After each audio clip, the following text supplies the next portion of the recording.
एक प्रसिद्ध राजा था जिसका नाम रामधन था। अपने नाम की तरह ही प्रजा सेवा ही उनका धर्म था। उनकी प्रजा भी उन्हें राजा राम की तरह ही पूजती थी।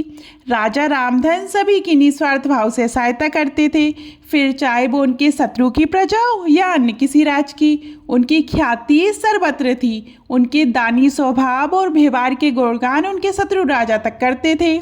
उन राजाओं में एक राजा था भीम सिंह, जिसे राजा रामधन की इस ख्याति से ईर्ष्या थी।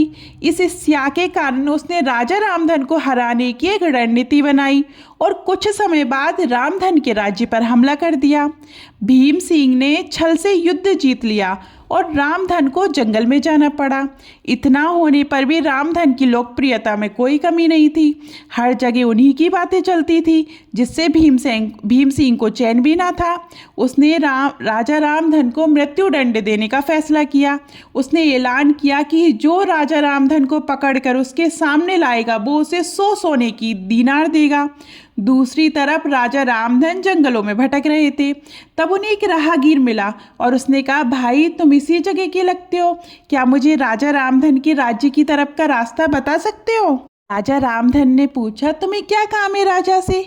तब राहगीर ने कहा, मेरे बेटे की तबीयत ठीक नहीं है, उसके इलाज में सारा धन चला गया है। सुना है राजा रामधन सभी की मदद करते हैं, सोचा उन्हीं के पास जाकर याचना करूं।